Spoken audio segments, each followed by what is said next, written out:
let's start our 10 minutes. So keep the block close by for some seated twists, and have a belt for later on. We are going to be doing bridge pose, which is Setu Bandha Sarvangasana.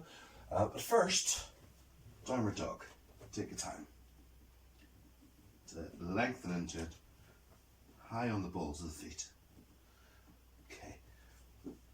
And I had a message from Jer through the week there about reflecting on a Setu Bandha Sarvangasana that we used to do in Cardiff. Used to teach in Cardiff, but it was a supported version, like a restorative version. So, Chaturanga, by the way. Here, I'm back. A restorative version, and I will be releasing video on the, what do you call it? Setu Bandha Sarvangasana restorative style. Okay, opening the backs of the knees, little stretch of the legs, bend one, stretch the other. And Chaturanga, full one, or if you can, otherwise long armed.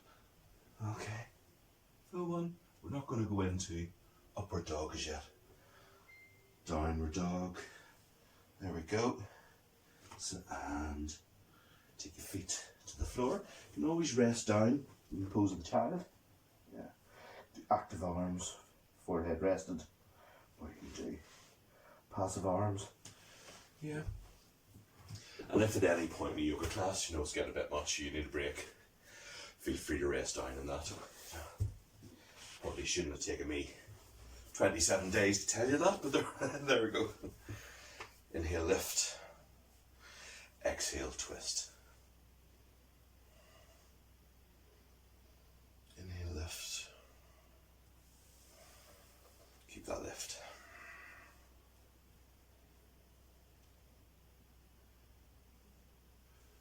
And as ever, don't be in a rush to look over that shoulder.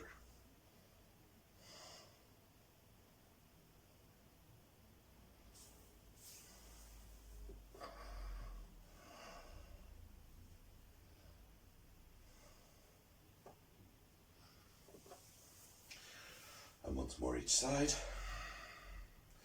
Inhale, lift, exhale, move. Leave that sit bone back, keep it grounded, don't let it slide forwards.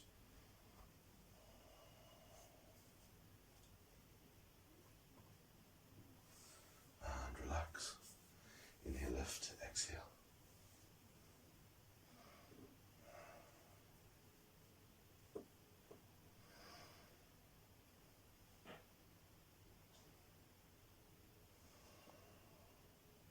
And release. Downward dog.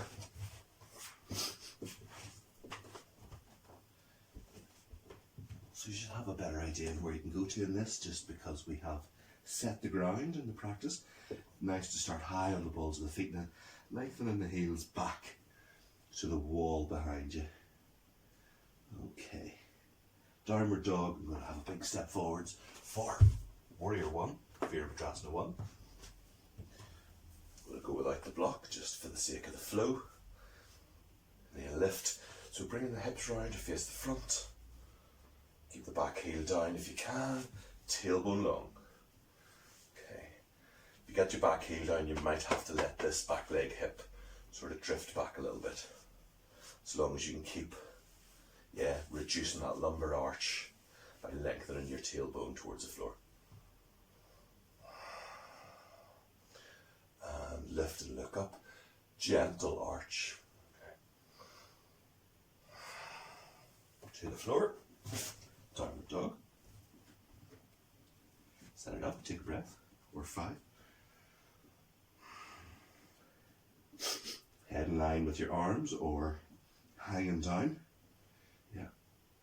And foot down, step forwards, whatever way you can get there for Virabhadrasana 1. So see what I mean? With the block, I can get those hips round more. Yeah, with the heel to the floor, I have to let this go back. Yeah, minimal. Yeah, and tailbone down. Look up towards the ceiling, lengthen through the spine. Elbows in. One more time, each side via downward dog.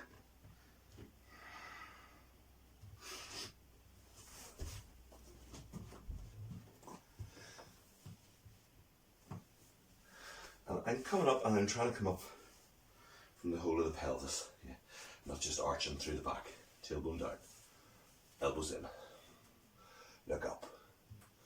As you lengthen up and start to fan open the side ribs, you take in this bit between your shoulder blades has a sense of moving into your back and your sternum lifting up towards the ceiling. And if you want to, you can raise the arms. And I've just dropped down into it, trying to maintain everything else that's been put in place. Downward dog.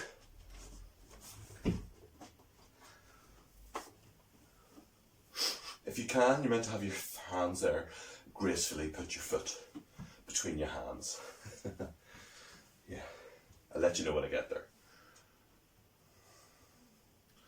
Trying to work in, so tendency to collapse in on that foot. Trying to get the back edge down, but remember, listening to what's going on here. Don't overstretch it.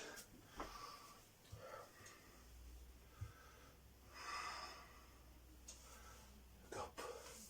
Begin to lengthen. Fan open at the ribs. Up with the arms.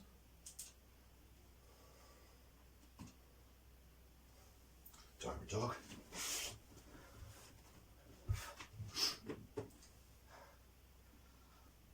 And then to the floor for Salabhasana. Okay. On the forehead, try and get yourself in a straight line. Lift and lengthen. Okay, so set the shoulders, collarbones wide, shoulder blades down the back. Lift the head, follow the gaze, lift the heels, lift the hands. Allow yourself to move when you breathe. Tummy still has to expand for that inhalation. Give the diaphragm somewhere to move. Down, pick a cheek, rest down. On the forehead, lift and lengthen the leg, and then the other. That says strong. Little toe side pressing down. Lift, follow, follow, follow. Don't crane to look ahead, sort of mostly down, slightly ahead of you. If you find you're just hanging about there and think, oh, this is all right, you've missed something. So really activate, really lift, lengthening into the fingertips. Okay, opposite cheek. Right. Whoops, Daisy's bridge. Okay, what you need for bridge is a belt and a block, if you've got it. Otherwise, you could use a pair of shoes. They're going to go between the feet and they're going to stop the feet from sliding together by being like that.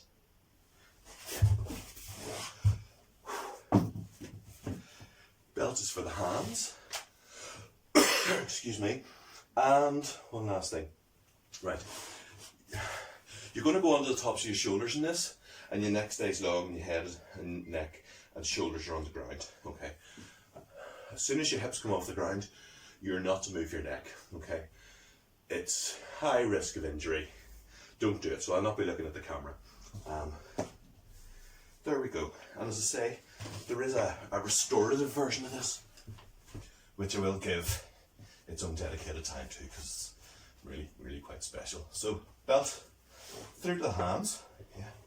Now, I'm going to hold that palms face up, head on the ground.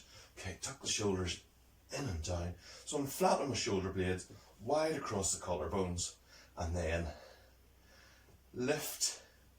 And it's like you're pushing the hips, fronts of the hips up towards the ceiling. Now you can see my back is sort of, it's not arched yet in the way of a back bend, but what I need to do is being gentle with my head. I'm not lifting my head off the ground is taking the weight of it, and I'm tucking my shoulders in underneath, and then lift to the ceiling. So even coming up high, tilt your tailbone. So tailbone, scold the dog again, but this time, because of where we are, it's going up. Keeping that length in the spine, so no niggles tolerated now. And wherever the width of the belt is, wherever you need to be to accommodate your shoulders. And when you think you've gone your full, try and go a little bit more. And come down. And as you come down, sort of lengthen your tailbone away, uncurl your spine top to bottom. Yeah. Couple of breaths and back up. So I'm taking hold of the belt. I've got the feet around the block and they're quite close to my bottom, as close as I can get them. And up, stepping onto the tops of the shoulders.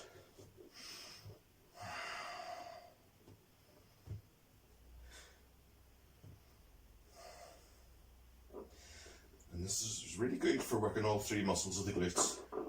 Yeah, stretching the fronts of the hips. Calves are getting a workout. Yeah. Chest is opening, giving more room for the lungs. You know, more room for the heart. There we go, and down. And so I'm kind of dropping down, and from here I am uncurling my back from the top down. Okay. Just check my list. Yes. There we go. And then there's past our 10 minutes, sitting on a block, and then lift, spend some time doing the twists as at the start, and then if you have time go on to Shavasana. There's a link on the website, and otherwise, thumbs.